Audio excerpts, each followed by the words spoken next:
শিৱসাগৰ জিলাৰ নঙলামত অৱস্থিত চেপন সোণপৰা পথৰ এইখন হৈছে দিচাং নদীৰ দলং। প্ৰায় 50 বছৰ অতিক্ৰম কৰিলে এই দলংখনে, কিন্তু দলংখন আজি 3 বছৰমান পূৰ্বেই অলপ এটা ছাইড বহি যোৱাৰ কাৰণে নতুনকৈ এখন দলং নিৰ্মাণ কাম আৰম্ভ হৈছিল। 22 চনতে আধাৰশিলা স্থাপন কৰিছিল তেতিয়া স্থানীয় বিধায়ক তথা মন্ত্ৰী যোগেন মোহন ডাঙৰীয়া তথা ডিমৌ সমষ্টিৰ বিধায়ক সুশান্ত বৰগোহাঁইৰ উপস্থিতিত। কিন্তু 30 মাহ অতিক্ৰম কৰাৰ পাছতো আজি এই দলং সম্পূৰ্ণ হৈ নুঠিলে, যাৰ ফলশ্ৰুতিত পুনৰ আজি প্ৰায় 4 দিনৰ আগতে এই দলংখনৰ এটা অংশ খহনীয়াত আক্ৰান্ত হৈ এতিয়া 4চকীয়া বাহন, আগতে গধুৰ যান বাহন চলাচল নিষেধ কৰিছিল, কিন্তু এতিয়া মাত্ৰ 2চকীয়া বাহনৰ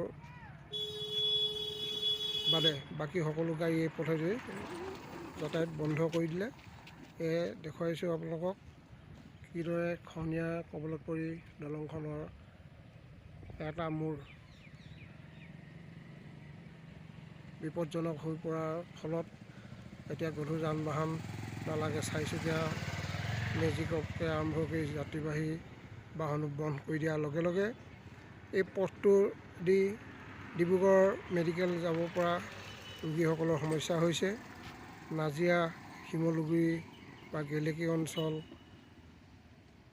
ৰোগীসকল এই পথেদি অতি চমু হৈ ডিব্ৰুগড়লৈ যোৱা যি সুবিধা আছিল সেই সুবিধাও এতিয়া বন্ধ হৈ গৈছে। অন্য জিলাত যিদৰে দলং নিৰ্মাণ, পথ নিৰ্মাণ হৈছে, শিৱসাগৰ জিলাত ইয়াৰ ব্যতিক্ৰম। তাৰ ফলশ্ৰুতি দিচাং দলঙৰ এই অৱস্থা। এই দিচাং দলঙেদি এতিয়া কোনো যাত্ৰী পাৰ হ'ব নোৱাৰে, গাড়ী মটৰ পাৰ হ'ব নোৱাৰে, মাত্ৰ 2চকীয়া বাহন চলাচলৰ সুবিধা দিছে। 30 মাহ অতিক্ৰম কৰাৰ পাছতো যি 30 মাহত নিৰ্মাণ সম্পূৰ্ণ কৰাৰ কথা আছিল, প্ৰায় 11,44 লাখ টকাৰ নতুন যিখন দলং আধাৰশিলা স্থাপন কৰিছিল 22 চনতে, সেই দলংখনো আজি আধাও সম্পূৰ্ণ হোৱা নাই, প্ৰায় 20% কাম হৈছে আৰু এই দলংখন হ'বলৈ বহুদিন বাকী। কিন্তু এতিয়া স্থানীয় ৰাইজে জমজটলা ভুগিবলগীয়া হৈছে। অতীত ঠেক আছিলে, সেই সময়ত 50 বছৰ আগতে যি দলং নিৰ্মাণ কৰিছিলে, আজি সেই দলংখনৰ অৱস্থা এয়া হৈছে উন্নয়ন, অসম চৰকাৰৰ উন্নয়ন, শিৱসাগৰ জিলাৰ বিধায়ক মন্ত্ৰীসকলৰ উন্নয়নৰ খতিয়ান।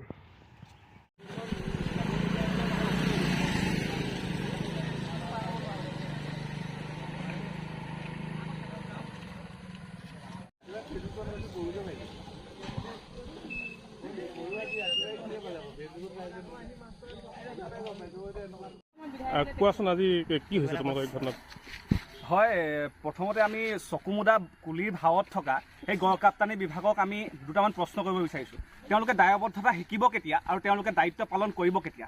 এটা দুৰ্ঘটনা সংঘটিত হোৱাৰ পাছত তেওঁলোকে দায়বদ্ধতা শিকিব নেকি আৰু এটা দুৰ্ঘটনা হোৱাৰ পাছত তেওঁলোকে দায়িত্ব পালন কৰিব নেকি? এটা প্ৰশ্ন আমাৰ যে যেতিয়া দিচাং দলংখন ভাগি পৰিছিল, সেই অংশটো যেতিয়া ভাগি পৰিছিল, তাৰ পাছত আমাক চৰকাৰ কৰ্তৃপক্ষ হওক বা প্ৰশাসনে হওক বা গড়কাপ্তানি বিভাগে আমাক আশ্বস্ত প্ৰদান কৰিছিল যে অনতি পলমে এই দলংখন নিৰ্মাণ কৰা হ'ব, কিন্তু তাৰ পাছত আমি ফুটুকাৰ ফেনত পৰিণত হোৱা আমি দেখিবলৈ পালোঁ। আৰু আপোনালোকে দেখিবলৈ পাইছিলে যে এই দলংখনৰ বৰ্তমান যি দুৰৱস্থা, এই দুৰৱস্থাৰ বাবে স্কুলীয়া ছাত্ৰ ছাত্ৰীকে আদি কৰি সাধাৰণ জনতাই কিন্তু জীয়াতো ভুগিবলগীয়া হৈছিলে। যিহেতু এই অঞ্চললৈ ONGC কৰ্তৃপক্ষৰো বিভিন্ন গাড়ী মটৰ অহা যোৱা কৰে, আমি ONGC কৰ্তৃপক্ষকো দাবী জনাইছিলোঁ যে আপোনালোকে দলংখনৰ মেৰামতিৰ ক্ষেত্ৰত বা দলংখন পুনৰ নিৰ্মাণৰ ক্ষেত্ৰত আপোনালোকে ব্যৱস্থা গ্ৰহণ কৰক। তাৰ পিছতো কিন্তু ONGC কৰ্তৃপক্ষ হওক বা চৰকাৰ প্ৰশাসনে হওক কিন্তু কোনো ধৰণৰ ব্যৱস্থা গ্ৰহণ নকৰিলে। আৰু আমি এটা কথা দাবী জনাই আহিছিলোঁ যে ইয়াত দুটা মূৰত দুজন নিৰাপত্তাৰক্ষী ব্যৱস্থা কৰক। আমি নাজিৰা মহকুমাধিপতি মহোদয়াকো আমি স্মাৰক পত্ৰ প্ৰদান কৰিছিলোঁ যাতে দুটা মূৰত দুগৰাকী নিৰাপত্তাৰক্ষী প্ৰদান কৰে, কিন্তু তাৰ এই আমাৰ যিবোৰ কথা বতৰা, আমাৰ এই কথা বতৰাবোৰ তেওঁলোকে যেন কোনোবাখিনিত উপলুঙা কৰিলে আমাৰ তেনেকুৱা অনুভৱ হ'ল।